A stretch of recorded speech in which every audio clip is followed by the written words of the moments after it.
Look, I think sometimes it's not what you know about the chemical, but you have to understand how termites work. And understanding different building techniques is very important, whether it be a brick veneer home, whether it be a full brick, or whether it be even a baser block constructed building, whether it be a raft slab, an infill slab, or whether it's on bearers and joists. And certainly we've done homes that are full brick construction, but yet the termites have made it upstairs into the roof line because there's a broken roof tile or two, the water's running down the roofing timbers, finds its cavity on the external walls of the building, runs down that brick cavity. The termites find that moisture, because the bricks are porous, they retain the moisture and the way they go. So if that moisture is continually running down there on a frequent basis, it might be a leaking bathroom upstairs. A classic example, we did a job about 6 months ago at West Pennant Hills, 3 stories high. The termites were in the 3rd floor. Okay, they found their way up the hole from the bottom in an enclosed veranda which was bricked in, timber formwork left in place, and we could see the termites there even before we opened up a hole to get in there. But yet the termites were in the cavity sliding door abutting the bathroom 3rd story high. So they're pretty keen. If you're going to build a house, a lot of people go, well, I'm going to build a steel frame. Well, I go, look, the steel frame doesn't necessarily protect you from termites. It's all about what you do at time of construction. There's certain things you can do to minimise your risk.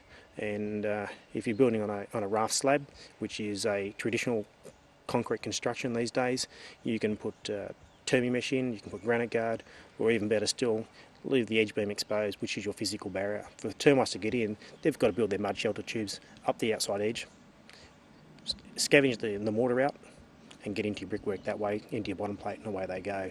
But I suppose if everyone had the choice, you'd probably build full brick, but sometimes housing, especially project builders, is cost prohibitive. They're naturally going to do things the most economical way and the quickest way, but not necessarily what we as pest controllers think is the best way. Apart from buying your property, the maintenance issue is a great influencing factor on what people do around the house, and it's termites and the damage that they do and the problems they cause aren't one of those finances that factored into owning a property. And certainly, every termite job is different. People go, well, look, how much is it going to cost? Well, and this is even over the phone. Well, it's a bit like the doctor trying to examine someone.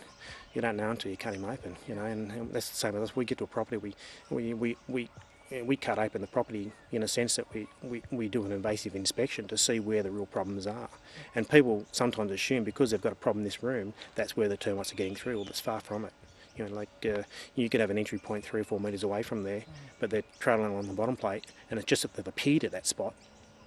So you need to be smart enough to work your way around that. Now, we had a job out at Darryl about 03, and brand new home, 2 years old. Big property on acreage, 26 entry points, 180 linear metres around the house. And luckily the clients hadn't done any landscaping. All they did was backfill their sand and soil, no concrete paths, no paving. They set it idle because they were trying to work out what they were going to do with their landscaping because it was an acreage. And we lowered all their soil levels for them. It took us 9 days to do that job. Yeah, from way to go. By the time we lowered all the soil levels, treated it, and we found 26 entry points. So we used a permanent marker on their brickwork, on their render, and those markers are still there today, and never had a problem since. Yeah. So it's not about the chemicals. It's about how you do things whilst you're applying that chemical as well. Again, it gets back to understanding building techniques because every property is different. You need to structure this problem associated to this property, and not have a blanket one fix all system, because they don't work. What works on one property doesn't work on the next. And certainly certain products we favour.